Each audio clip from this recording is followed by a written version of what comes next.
নওগাঁ নিয়ামতপুরে সংখ্যালঘুর জমি জোরপূর্বক দখলের অভিযোগ।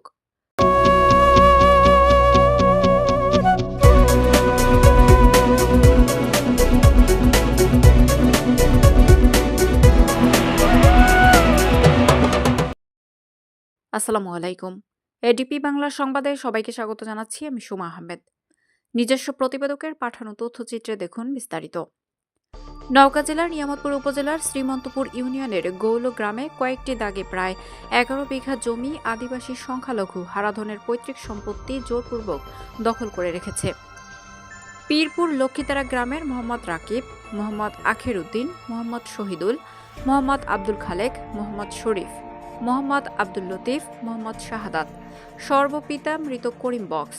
ঘটনাস্থলে গিয়ে দেখা যায় চারপাশেই হারাধনের প্রতিবেশীরা ধান চাষ করেছে, কিন্তু কয়েকটি জায়গায় জমি পড়ে রয়েছে। এ বিষয়ে হারাধন সাংবাদিক সম্মেলনে দাবি করেন, প্রায় ৩৫ বছর যাবৎ এই জমি আমরা পৈতৃক সূত্রে আমার বাবা এবং আমরা ভোগ দখল করে আসছিলাম।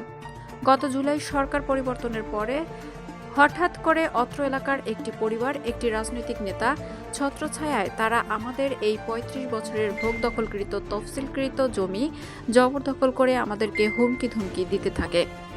ইতিপূর্বে নিয়ামতপুর থানা এবং অত্র এলাকার নেতাবর্গ একাধিকবার এই বিষয়ে মীমাংসা করেন। অভিযুক্ত বারবার আদালত এবং থানা এলাকার মোড়লগণের উপস্থিতিতে একাধিকবার তারা লিখিত দিয়েছে তারা আর এই জমির উপরে যাবে না এবং তাদের কোনো কর্তৃত্ব এই জমির উপরে তারা প্রয়োগ করবে না। কিন্তু বারবার বলার পরেও তারা আবারও আমাদের জমির উপরে গিয়ে আমাদেরকে হুমকি ও গায়ে হাত তোলেন এবং আমাদের জমিতে পানি না দেওয়ার জন্য ডিপের অপারেটরকে হুমকি প্রদান করেন। এ বিষয়ে নিয়ামতপুর থানায় একাধিকবার অভিযোগ করেও আমি কোনো সুরাহা পাই নাই। এ বিষয়ে নিয়ামতপুর থানার ভারপ্রাপ্ত কর্মকর্তা মোহাম্মদ শফিকুল ইসলাম বলেন, আমরা অভিযোগ পেয়েছি, আমরা ইতিমধ্যেই তদন্ত শুরু করেছি, তদন্ত শেষে ব্যবস্থা গ্রহণ করা হবে। জমি 35 সূত্রে মানে ওয়ারিশ সূত্রে আমরা দাবি করছি। হ্যাঁ বলেন। এই সালে 88 সালের মামলা করার পর আমাদের দখলে ছিল এই 10-12 বিঘা জমি, আর বাকি ওরাই খাচ্ছে। তারপরে ইতিমধ্যে করতে করতে করতে যখন এমপি পাওয়ার আসছিল তখন ওরা দখল ছাড়ে। এই করতে করতে জোর করে নামতে নামতে ছেলেকে আকাম করতে করতে এই পর্যন্ত জমিটা বন্ধ আছে। বন্ধ থাকার পরেও পেরে যে থানায় যাওয়া আসা এই, তারপরে থানার লোকও খারাপ বলেনি যে তারপরে আবাদ করে, কিন্তু আমরা লোকজন পাচ্ছি না, আমরা আবাদ করতে পারছি। আমাদের বিচারকে রেকর্ড অনুযায়ী আমাদের ওয়ারিশ যেটা ছিল সেই ওয়ারিশ সূত্রে আমরা এই জমিটা দাবি করতেছি। আর এটা সম্পর্কে আমাদের বাটোয়ারা মামলায় বর্তমানে চলমান আছে। এটাতে হচ্ছে আমাদের কোথাও ডিগ্রিও আছে, জমির উপরে নিষেধাজ্ঞাও আছে।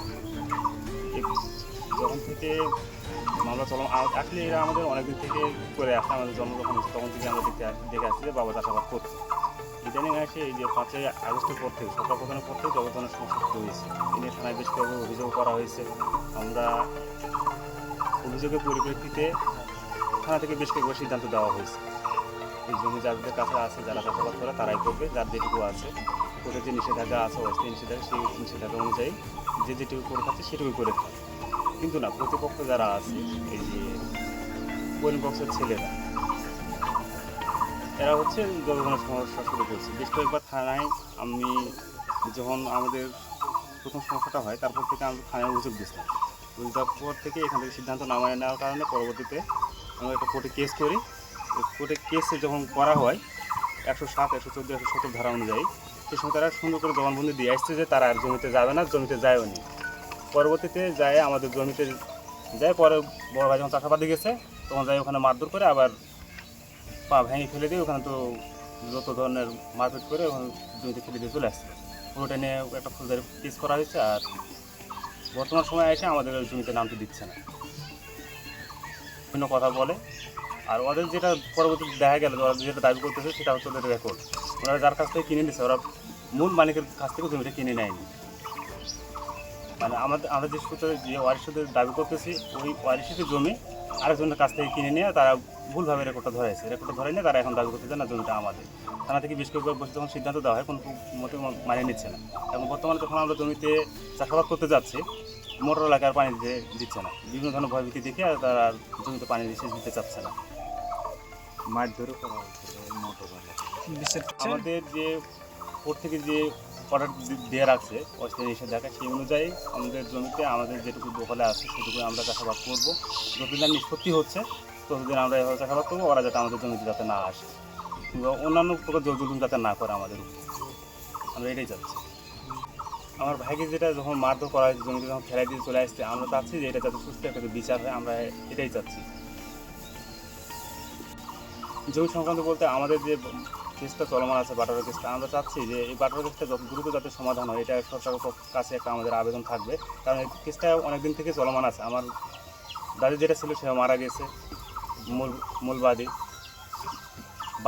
বাদী ছেলে একজন ছিল, সেও মারা গেছে, এখন আমরা বর্তমানে আছি। আমরা এটা চাচ্ছি যত দ্রুত যাতে নিষ্পত্তি হয়, আমরা সরকারের কাছে, বাংলাদেশ সরকারের কাছে এটাই আবেদন করতেছি।